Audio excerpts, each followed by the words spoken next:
भगवान के परम मित्र श्री सुदामा जी की कथा आती है।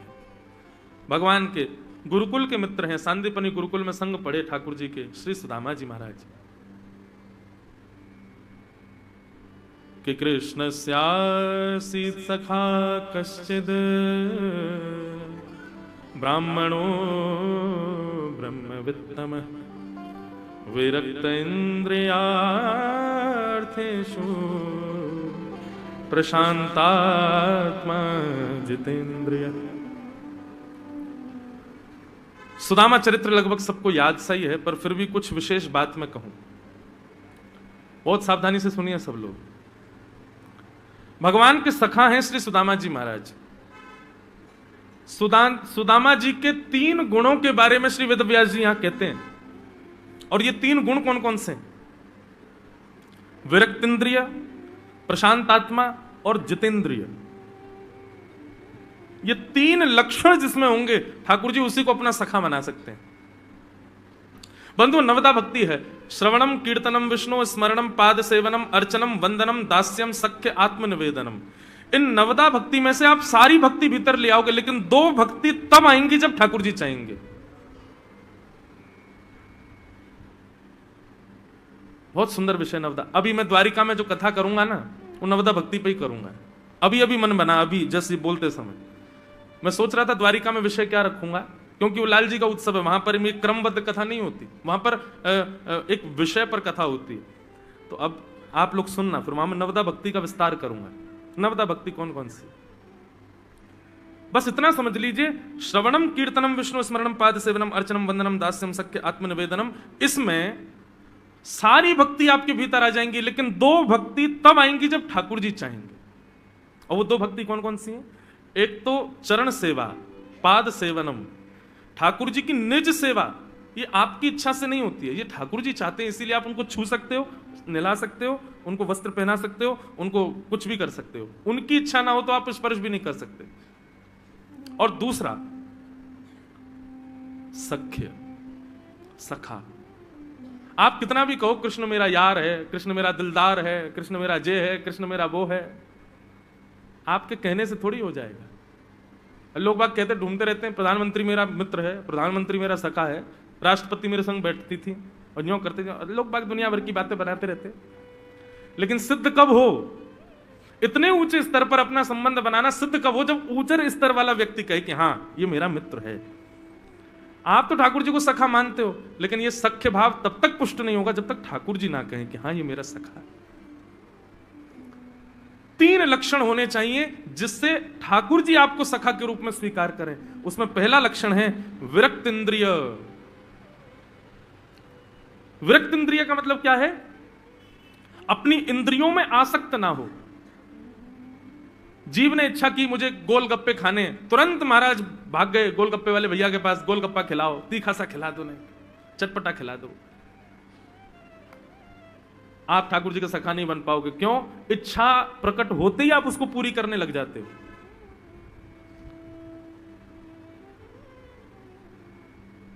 अब मंच से तो केवल जीव की ही बात कही जा सकती, नहीं तो और भी इंद्रियां तो बड़ी बलवान है।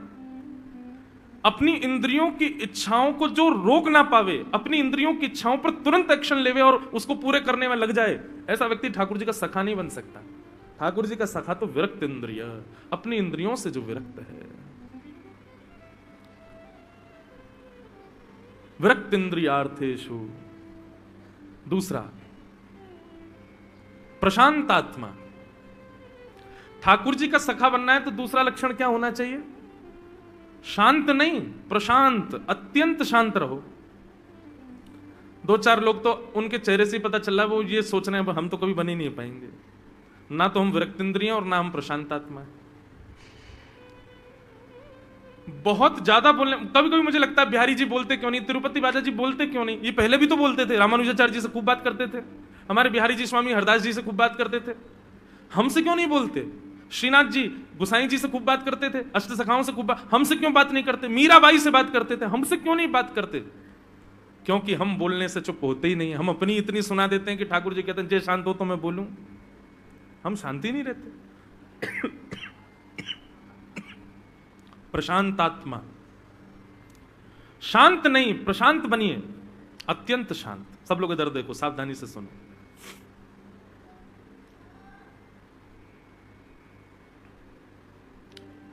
विरक्तेंद्रिय, प्रशांत और जितेंद्रिय। जितेंद्रिय का अर्थ क्या है? जितेंद्रिय का भाव अपनी इंद्रियों को केवल भगवत संबंधी वस्तु प्रदान करे, वो जितेंद्रिय। भगवत संबंधी वस्तु ही केवल और केवल अपने प्रयोग में लावे, वो जितेंद्रिय। बंधु, अगर ये कोई नियम बना लेना अपना कि मैं केवल वही वस्तु ग्रहण करूंगा जो ठाकुर जी की प्रसादी हो, चाहे वो वस्त्र हो, चाहे वो जल हो, चाहे वो भोजन हो, चाहे वो कोई भी वस्तु हो, तुम ही निवेदित भोजन करहीं, ठाकुर जी को निवेदित करके ही स्वीकार करो, ये संकल्पबद्ध व्यक्ति हो जाए। ये 3 लक्षण जिसमें हैं, वो ठाकुर जी का सखा।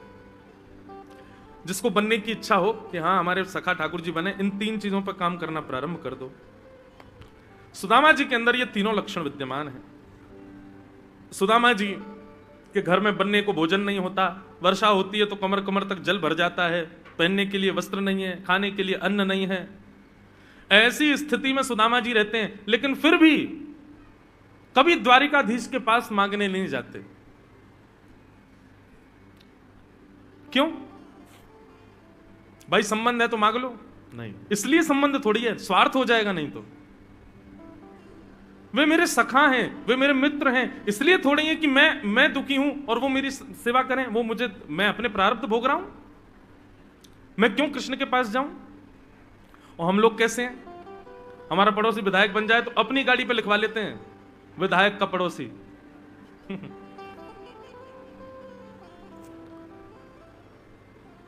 लेकिन श्री सुदामा जी महाराज कृष्ण के अत्यंत घनिष्ठ सखा हैं, इतने घनिष्ठ सखा हैं कि एक ही थाली में पाते हैं दोनों, लेकिन फिर भी समाज के आगे ऐसे दीन बन के रहते हैं कि कहीं कोई ये ना सोचे कि ये द्वारिकाधीश का सखा है।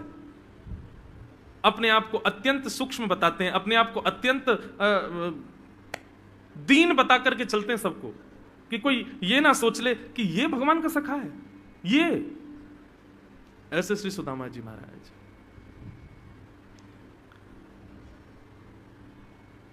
आज पत्नी ने अपनी सौगंध दे दी, जाइए जाकर के द्वारिकाधीश से मिलकर के आइए, आपको मेरी सौगंध है, मैं चाहती हूं कि आप अपने सखा से मिलने जाओ। सुदामा जी बोले, देवी मैं जानता हूं तुम क्यों चाहती हो, ताकि मेरी स्थिति देख करके कृष्ण को दया आ जाए और वो हमें 2-4 तोला सोना दे दें, कुछ मणियां दे दें, हीरे जवाहरात दे दें, इसलिए तुम मुझे भेजना चाहती हो। सुदामा जी की पत्नी सुशीला बोली, हाँ मैं इसीलिए भेजना चाहती हूँ। क्यों? क्योंकि आपको तो भजन में सार लगता है, लेकिन मुझे तो बच्चे भी पालने हैं, मुझे तो घर भी चलाना है, कैसे चलाऊं मैं? 3 दिन से बच्चों को पत्थर दिखा करके कि ये आलू है, देखो उबल रहा है, जब उबल जाएगा तब खाएंगे। 3 दिन से बच्चे प्रतीक्षा कर, भैया अभी तक पत्थर, ये आलू उबला नहीं, क्या बताऊं कि वो पत्थर है। ऐसे जीवन आप जी सकते हैं, मैं और मेरे बच्चे नहीं जी पाएंगे। जाइए द्वारिकाधीश के पास। सुदामा जी बोले, कर्म करेंगे ना सुशीला, ठाकुर जी से क्यों मांगना?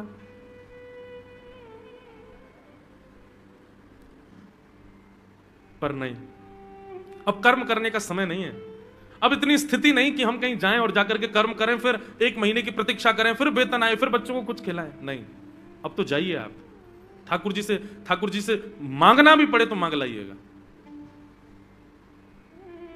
सुदामा जी बोले, सुशीला तेरी एक बात मानूंगा कि मैं द्वारिका जाऊंगा, पर तू एक मेरी बात ध्यान रखना, मैं ठाकुर जी से कुछ कहूंगा नहीं, कुछ मांगूंगा नहीं, और यदि इसलिए तू मुझे भेजना चाहती है तो भगवान मेरे प्राण अंत आधे रास्ते में ही निकल जाएं, लेकिन मैं कुछ मांग करके नहीं आऊंगा। कैसे हैं श्री सुदामा जी महाराज? बंधुओं, या तो जीवन में सखा हो ना, और हो तो श्री सुदामा जी जैसा। सुदामा जी सांदीपनी गुरुकुल में जब पढ़ते थे, बंधुओं एक गुरु के 2 शिष्य, और दोनों में इतना अंतर कैसे? भृगु ऋषि का श्राप है। ऋषि अन्न मांगने के लिए जैसे गुरुकुल आए तो गुरु माने देने से इनकार कर दिया, बोले आज तो कुछ है नहीं, बाबा आप कल आ जाना। उस दिन वास्तव में गुरुकुल में कुछ नहीं बचा था, परंतु 2 पोटलियों में चने रखे थे कृष्ण और सुदामा के लिए कि दोनों वन में जाएंगे तो पालेंगे। दोनों बालक के बेचारे भूखे रहेंगे, भूख लगेगी तो कुछ पालेंगे। भृगु ऋषि वहां से खाली हाथ जाने लगे। थोड़ी दूर जाकर के उन्होंने चिंतन किया कि इतने बड़े गुरुकुल में कुछ भी नहीं था देने के लिए। तभी नेत्र बंद करके विचार किया तो चनों की पोटलियां दिखाई थी। ऋषि कहने लगे, मां आपने मुझको देने से मना कर दिया, किसके लिए बचा के रखे थे वो चने? कोई बात नहीं, एक ऋषि को खाली हाथ भेजा है, श्राप देता हूं जो भी उन चनों को खाएगा वो लक्ष्मी विहीन हो जाएगा, जीवन पर्यंत के लिए उसके घर से लक्ष्मी चली जाएगी। और ये श्राप जब भृगु ऋषि दे रहे थे तब तो वहीं एक झाड़ के पीछे तुलसी पत्र तोड़ रहे थे श्री सुदामा जी। बालक हैं अभी। सुदामा जी ने ये श्राप सुन लिया, दौड़ करके आए और आकर के देखा तो जब तक सुदामा जी गुरुकुल पहुंचे तब तक गुरु मां दोनों चने की पोटली कृष्ण को दे चुकी थी। ये तेरी और सुदामा की है, दोनों वन में जाओ तो इसको पा लेना। सुदामा जी का बंधु ऐसा स्वभाव नहीं कि सब जगह ढिंडोरा पीट दें कि इसमें श्राप है, इसको मत खाना, आदि आदि। क्यों? बोले कि भाई श्राप जान करके इनको फेंक दिया जाएगा, फेंक दिया जाएगा तो कोई और खा लेगा, कोई और खाएगा तो वो भी लक्ष्मीहीन होगा। सुदामा जी ने अपने ऊपर लेने का प्रयास किया, दौड़ करके गए, बोले मैया याकू मत दो, जे तो गेड़ दे कहीं भी, मैं संभाल लूंगा। दोनों चने की पोटली अपने पास रख ली और जब वन में गए तब मौका ढूंढ रहे थे सुदामा जी, क्या करूं, कैसे करूं कि कृष्ण को पता भी ना चले और मैं दोनों पा लूं। ठाकुर जी वृक्ष पर चढ़ने पर थोड़े कम निपुण हैं, सुदामा जी जल्दी चढ़ जाते हैं। तभी एक वृक्ष देख करके सुदामा जी महाराज दौड़ करके गए, ऊपर चढ़ गए। जब तक ठाकुर जी ऊपर पहुंचते तब तक सुदामा जी ने पूरे मुख में चने भर लिए, अपनी पोटली के उनकी पोटली के सब चने पा लिए। ठाकुर जी रोकते जा रहे हैं, सुदामा मेरे चने, मुंह को भी भूख लगी। अरे भैया मेरे चनान ने तो मत खा, अरे ऐसा दरिद्रीन वारो काम मत करे, अरे भैया तू तो बड़ो नीत लो है, बता मेरे मेरे चनान ने खा रहा है। सुदामा जी बोले जो चाहे बोल ले कन्हैया, आज तो नहीं खान दूंगा तो। और जब सुदामा जी नीचे आए, ठाकुर जी रूठ करके बैठे तो बोले तेने मेरे चना क्यों खा लिए? सुदामा तेरो स्वभाव ऐसा तो है ना कि आज का भयो तो को। सुदामा जी ने ठाकुर जी को अपने हृदय से लगा लिया, नेत्र भर आए सुदामा जी के। मन ही मन सोचने लगे, लाला तू सदा प्रसन्न रही हो, तू सदा खुश रही हो, मेरे बट की लक्ष्मी भी तो को प्राप्त हो जाए, मैं सह लूंगा, लेकिन मेरो लाला कहीं सहवे ये मुझसे स्वीकार नहीं है। भाव आता है बंधुओं, सोने की नगरी में द्वारिकाधीश रहते हैं, 56 भोग लगाते हैं, सोने की थाली में खाते हैं, सोने के बिस्तर पर सोते हैं। ये इतना वैभव ठाकुर जी का जो है, वैसे तो ठाकुर जी लक्ष्मीपति हैं, लक्ष्मी उनकी दासी है, परंतु फिर भी ठाकुर जी की लक्ष्मी रही आए, समझ आता है पूरे यदुवंशियों को लक्ष्मी प्राप्त हो रही है। ये सुदामा जी की देन है द्वारिका को, ये सुदामा जी की भेंट है द्वारिका को। पूरे यदुवंश को जो लक्ष्मी प्राप्त है ये सुदामा जी की कृपा है यदुवंशियों के ऊपर। आज सुदामा जी की स्थिति ऐसी है, चलते जा रहे हैं, पैरों में छाले पड़ गए, पूछते हैं भैया द्वारिका कितनी दूर है? किसी ने कहा आप गलत आ गए हो, द्वारिका का मार्ग तो अभी 12-13 योजन पीछे जाना पड़ेगा, वहां से फिर 100 योजन दूर और है द्वारिका। सुदामा जी तो थक गए, चलते चलते 7 दिन हो गए, वहीं नदी के किनारे लेट गए। बोले लाला वैसे तो तू हमारे हृदय में विराजे, हमको प्रत्यक्ष तेरे पास आवे की जरूरत ना है, प्रत्यक्ष तो वो देखना चाहे जाकू तू अप्रत्यक्ष ना दिखे, लेकिन मोकू तो तू हमेशा अप्रत्यक्ष दिखे। लाला मेरी तो हिम्मत अब है ना आवे की, अगर तोकू मुंह पे कृपा करनी हो तो तू मोकू द्वारिका बुला ले। वहीं सो गए नदी के किनारे। थोड़ी देर में नेत्र खुले तो देखा सोने की नगरी, चारों तरफ जय श्री कृष्ण कहते हुए मानव घूम रहे हैं। सुदामा जी बोले भैया ये कौन सी नगरी है, हम तो कहीं नदी किनारे सोए थे, कहां आ गए? बोले महाराज ये सुदामा नगरी है, ये द्वारिका नगरी है, ये द्वारिकाधीश की नगरी है। सुदामा जी द्वारपालों के पास गए, द्वारपालों से जाकर के निवेदन किया, अपनी स्थिति बताई और कहा कि हमें केवल दर्शन करना है, मिलने की अभिलाषा नहीं है, आप कोई प्राइवेट मीटिंग्स फिक्स कराओ ऐसी हमारी भावना नहीं, केवल हमको किसी खिड़की से कृष्ण को दिखा दो, हम देख करके लौट जाएंगे। बस उसको देखना चाहते हैं, वो कैसा है, वहां को देख में आए, दर्शन कर में आए हैं। द्वारपालों ने भीतर जाकर के ठाकुर जी को बताया, द्वार पर एक दुर्बल सा ब्राह्मण आया है, तन पर उसके वस्त्र ऐसे हैं मानो जैसे किसी लकड़ी पर वस्त्र टांग दिए हों, पतला दुबला ब्राह्मण है, देखने से ऐसा लगता है कि बहुत दिनों से भूखा है, पर मस्तिष्क देख करके ऐसा लगता है कि परम ब्रह्म ज्ञानी है, परम विद्वान है। पैरों में छाले पड़े हैं, भगवान इससे लगता है कि बहुत दूर से चल करके आ रहा है। उसने यह भी बताया कि वो आपके साथ बचपन में गुरुकुल में पढ़ा है, सांदीपनी गुरुकुल में, और उसने अपना नाम सुदामा बताया है। भगवान प्रसाद पा रहे थे, पाते पाते ठाकुर जी रुक गए और बोले, श्री सुदामा जी आए हैं? बोले जी। मेरे सांदीपनी गुरुकुल के सखा सुदामा जी, ऐसा बताया उन्होंने? बोले जी। ठाकुर जी बोले, और तुम उनको भारी छोड़ आए, उनको भीतर नहीं लाए? बोले भगवान आप प्रसाद पा रहे थे, इसलिए हमने उनको प्रतीक्षा करने के लिए कहा।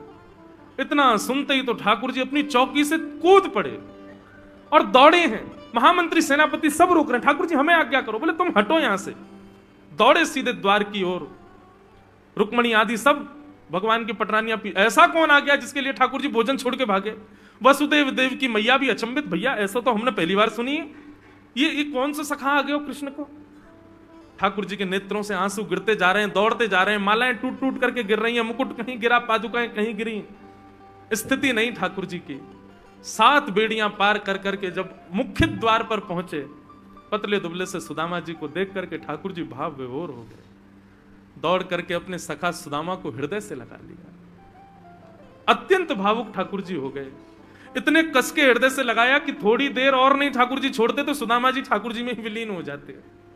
ऐसा कस के ठाकुर जी ने हृदय में भर लिया। सुदामा जी का मानो बंधुओं जीवन भर का जो तप था ना, उसका फल आज उनको प्राप्त हुआ। ठाकुर जी के हृदय से लगते इतनी शीतलता होने लगी, इतना सुख मिलने लगा। अब ठाकुर जी जैसे ही पीछे हटते, सुदामा जी कहते लाला नेक और लग जाओ, मुझको बड़ा अच्छा लग रहा है। और ठाकुर जी से हृदय लगे रहे। बहुत देर तक ठाकुर जी और सुदामा जी हृदय से लगे रहे। ये दृश्य देख करके पूरी द्वारिका के नेत्र सजल हो गए। सबको गौरव होने लगा, ये हमारे द्वारिकाधीश हैं, ये उनके सखा हैं। सुदामा जी को अपने भवन में लेकर के आए और जिस राज सिंहासन पर राजा उग्रसेन विराजमान होता था, द्वारिका का राजा, उस सिंहासन पर सुदामा जी को बिठाया और सुदामा जी के चरणों को एक पात्र में, सोने के पात्र में रख करके रुक्मणी जी को आज्ञा दी, जल्दी जल लेकर के आओ, सुगंधित सुदामा जी के चरण प्रक्षालन करेंगे। सुदामा जी बोले लाला जिसम मत करे, तेरे हाथ जोड़ूं भैया, लाला मैं यहाँ के योग्य ना हूं, मैं यहाँ को अधिकारी ना हूं, जिसम मत करे। ठाकुर जी बोले मौन रहो, बिल्कुल आपका अधिकार किसमें है ये मुझसे अच्छा कोई नहीं जानता, चुपचाप बैठे रहो। ठाकुर जी ने जैसे जल का पात्र हाथ में लेकर के चरण उठा करके धोने के लिए जल डालना चाहते थे, तभी चरण में दिख रहे छालों पर ठाकुर जी की दृष्टि पड़ी और दृष्टि में जैसी वो छाले दिखे ठाकुर जी को, ठाकुर जी के नेत्र बंद हो गए और सुदामा जी की सारी परिस्थिति ठाकुर जी को दिखने लगी। देख सुदामा की दीन दशा, करुणा करके करुणा निधि रोए, पानी परात को हाथ छुयो नहीं, नैनन के जल सो पग धोए। चरणों को अपने मुख से लगा करके, नेत्रों से लगा के ठाकुर जी इतना रोए कि ठाकुर जी के नेत्रों के अश्रु जल से सुदामा जी के चरण प्रक्षालन होने लगा। भाव विभोर कर देने वाला दृश्य, पूरा द्वारिका आज मानो भाव में डूब गया हो। सब देख करके भाव विभोर हो गए। सुदामा जी तो ठाकुर जी को हृदय से लगाने लगे, बोले लाला इतना स्नेह मत करे, इतना प्रेम मत करे, इतना सम्मान मत करे, लाला मैं यहाँ को अधिकारी नहीं हूं। ठाकुर जी बोले अच्छा सुदामा जी ब्याह हो गया आपका? सुदामा जी बोले हाँ लाला ब्याह है गयो। अच्छा भाभी को नहीं लाए संग में? बोले हम आगे जी, बहुत बड़ी बात है लाला। अच्छा हमारे भतीजे भतीजी कोई हैं? बोले हाँ लाला 2 बालक। हमको ब्याह में क्यों नहीं बुलाया आपने? सुदामा जी बोले कर्जा लेके ब्याह कियो लाला, और वहां में भी जो भोजन की व्यवस्था सब बराती खा गए, पति पत्नी फिर भी 4 दिन तक भूखे ही रहे। हम 4 दिन बाद कहीं से भिक्षा लेके आए, तब दोनों ने प्रसाद पाए। अब ऐसी शादी में तुमको कैसे बुलाता मैं? हमारी छोड़ लाला, तेरा ब्याह है क्यों?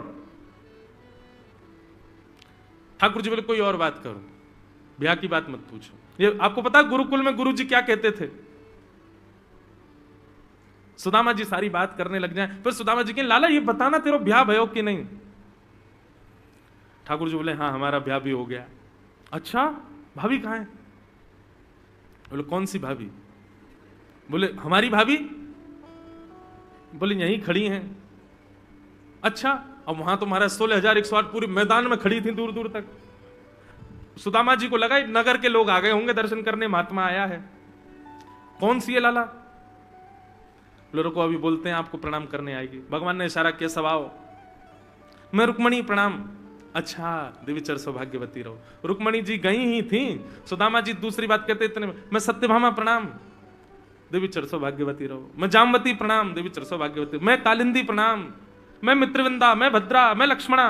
करते करते करते करते महाराज कतार लंबी 500 पत्नियां प्रणाम कर गई भगवान की। सुदामा जी बोले लाला पानी मिलेगा, थक गऊ मैं बहुत। ठाकुर जी जल का पात्र लाए, जल पीकर के सांस ली। सुदामा जी बोले लाला ये सब अपनी है? ठाकुर जी बोले हाँ सब अपनी है। वाह लाला 500 तो कर गई अभी, कितनी और हैं अभी? बोले 16,108। वाह रे लाला, हमने एक ब्याह कियो, बा में ना बुलाया तू, हम तो शिकायत कर रहा, हमें कोई एक में ही बुला ले तो, इतने सारे ब्याह किए थे ना।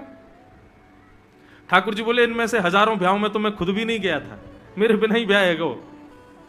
सुदामा जी बोले लाला अब सबन को मैं आशीर्वाद दूंगा तो भैया मेरे प्राण नहीं निकल जाएंगे, मैं मुंह में इतनी शक्ति ना है। एक काम कर, पत्नी 16,108 में, पति तो अकेला तू ही है ना? बोले हाँ, तू मुझ को प्रणाम कर, मैं तो को आशीर्वाद दे दूंगा। और अपनी समस्त 16,108 पत्नियों को केंद्र में लेकर के द्वारिकाधीश ने प्रणाम किया और सुदामा जी दोनों भुजाओं से आशीर्वाद दे रहे हैं। यह दृश्य देख करके द्वारिका के लोग बलैया लेने लगे, इतने आनंदित हो गए, ये दर्शन करके सबके नेत्र सजल हो गए। सुदामा जी और कृष्ण का प्रेम अद्भुत। सुदामा जी थोड़ी देर बाद फिर लौट करके चले गए। आकर के देखा तो महल खड़े थे। सुदामा जी ने अपनी पत्नी से कहा देवी अब तो तुम बढ़िया, ठाकुर जी ने सब दे दिया जो तुम चाहती थी, अब रहो इसमें, सोने की बनाओ रोटी, चांदी की बनाओ दाल और हीरे की बनाओ चटनी, प्रेम से पाओ। इतनी संपत्ति में भजन। अच्छा एक बात कहें बंधु, बुरा नहीं मानना, बहुत संपत्ति में भजन नहीं होता, यह बात फैक्ट है। और एक और बात कहें, संपत्ति मेरी है यह भावना भजन नहीं करने देती। यदि यह भाव आ जाए कि सब ठाकुर जी का, तो संपत्ति में भी भजन हो सकता है। ठाकुर जी ने प्रकट होकर के सुदामा जी से कहा सुदामा जी ये संपत्ति भले ही दिख रही है लेकिन इसका प्रभाव आप पर नहीं होगा। क्यों? क्योंकि आप सब कुछ मेरा समझते हो, अपना कुछ मानते ही नहीं हो, इसलिए आप संपत्ति में रहो, आपको संपत्ति परेशान नहीं करेगी। तब भगवत आज्ञा मान करके सुदामा जी ने संपत्ति को स्वीकार किया। बोलो सुदामा जी महाराज की जय। भगवान के परम सखा की कथा। तत्पश्चात भगवान के कुल को बंधुओं ऋषियों ने श्राप दिया और उस श्राप के कारण भगवान के समस्त यदुवंश का सर्वनाश हो गया। अब मैं सूक्ष्म में ही कहकर के विश्राम दूं कथा को। बलराम जी अपनी लीला पूरी करके क्षीर सागर में चले गए। ठाकुर जी ने अंतिम समय उद्धव को ज्ञान उपदेश किया और 2 श्लोकों में भागवत धर्म सुनाकर के ठाकुर जी ने अपनी वाणी को विराम दिया। 2 श्लोकों में हम सुन लेते हैं, ठाकुर जी ने तो बहुत सुंदर सुनाया। ठाकुर जी कह रहे हैं 2 बातों का पालन कर लीजिए। क्या? कायेन वाचा मनसेन्द्रियैर्वा बुद्ध्यात्मना भानुषित स्वभावात् करोमि यत् यत् सकलम परस्मै नारायणायेति समर्पयेत्। अपनी काया से, वचन से, मन से आप जो कुछ भी करो, सत्कर्म सब ठाकुर जी को अर्पित करो, अपने पास मत रखो। गंगा स्नान किया, तुरंत गंगा जल लो, नारायणायेति समर्पयामि। आपने वेंकटेश भगवान का दर्शन किया, हाथ में जल लो, कृष्णार्पण मस्तु। कोई भी पुण्य अपने पास मत रखो, सब ठाकुर जी को दो। पुण्यों को अपने पास इकट्ठा मत कीजिए। इसका आप कहेंगे कारण क्या है? बहुत बड़ा कारण है। ये एक प्रकार से बैंक की तरह है। जैसे घर में पैसा खत्म हो जाए तो बैंक में जितना जमा है विषम परिस्थिति में वो काम आ जाएगा, ठीक वैसे ही ठाकुर जी के श्री चरण जो है वो बैंक हैं, वहां पर सारे पुण्य अर्पित करते चले जाओ। अपने पास रखोगे तो भोग लोगे तुरंत। आप अभी गंगा स्नान करके आए और किसी ने आपकी प्रशंसा कर दी, वाह भैया आप तो बड़े बढ़िया आदमी हो, प्रशंसा सुनते ही आपका पुण्य खत्म। लेकिन आपने ठाकुर जी को अर्पित कर दिया, ठाकुर जी को दे दिया, ठाकुर जी के चरणों में जमा कर दिया, तो वो बच जाएगा। और फिर क्या होगा? बोले यदि मृत्यु के बाद हमारे किसी कर्म की वजह से हमको नरक जाना होगा तो उस समय हमारे द्वारा इकट्ठा किया गया जितना पुण्य ठाकुर जी के पास है वो पुण्य प्रकट होकर के हमारी नरक की यातनाओं को नष्ट करके हमको भगवत नाम की प्राप्ति करा देगा। इसलिए अपने सारे पुण्य ठाकुर जी को अर्पित करो, अपने पास मत रखो। आज कथा सुनी, अभी कथा श्रवण के बाद तुरंत जल लीजिएगा, कृष्णार्पण मस्तु। इस पूरी कथा का जो भी फल हमको आप देना चाहते हो ठाकुर जी, वो सब हम आपको अर्पित करते हैं। आज के बाद कुछ भी श्रेष्ठ कर्म करो, सबका फल ठाकुर जी को अर्पित कर दो। पहला, भगवत प्राप्ति का एक सरल उपाय, दूसरा, मेरे दर्शन की यदि इच्छा हो तो खम्बायु यज्ञम सलिलम महिम च ज्योतिंश सत्वानि दृशो द्रुमादीनि सरित समुद्रांश हरे शरीरम यत्किंच भूतम प्रणमेत अनन्यम। अपने आसपास दिखने वाली हर वस्तु में मेरा दर्शन करो। लेकिन यह संभव नहीं है, आप किसी में भी भगवान को नहीं देख पाओगे। ये हम कह कह करके कथा में इतना तो अनुभव कर लिया कि हमको दूसरे में भगवान कभी नहीं दिख सकते। ये कलयुग का प्रभाव है कि हमको कभी भी, आप अपने अगल बगल के लोगों को देखना, जरा दिख रहे हैं भगवान आपको उनमें? नहीं दिखेंगे। लेकिन आप गुण देख सकते हो। अपने बगल के व्यक्ति में गुण क्या है, वो गुण देखो। मतलब अपनी दृष्टि आज के बाद ऐसी कर लो कि आप जिसको भी देखो उसमें गुण का दर्शन हो। दोष देखे आज तक, 2023 अब 24 आ गया है, आज तक आपने सब में केवल दोष ही देखे। एक व्यक्ति तो मुझसे ही बोल गया, महाराज जी आप कथा बहुत बढ़िया करते हो, बस बालों पे हाथ बहुत फेरते हो, जुल्फियां संभालते रहते हो अपनी। मैंने कहा भाई तेरे को वहां पे भी दोष दिख ही गया मुझ में। तो ये मानव का स्वभाव है, वो सब में दोष देखता है। इसको गुण में परिवर्तित करो। आज के बाद प्रयास करो जिसमें भी दोष भी दिख रहा हो ना, आपको किसी को देख के ईर्ष्या हो जाए, देख के ही हो जाए, तुरंत मेरी बात याद रख लेना, भागवत जी में जो कहा, नहीं नहीं नेत्र बंद करके भागवत जी का स्मरण, अब खोल के देखना, अब इसमें गुण क्या है ये देखना है, इसमें अच्छाई क्या है। ऐसी अपनी दृष्टि बना लीजिए। धीरे धीरे बंधुओं ये अनवरत नहीं रखना, सब में गुण देखने वाला स्तर भी कुछ साल बाद क्या होगा, सम हो जाएगा। फिर आपको सब सम ही दिखेंगे। अत्यंत उपेक्षित व्यक्ति भी आपको अच्छा ही लगेगा।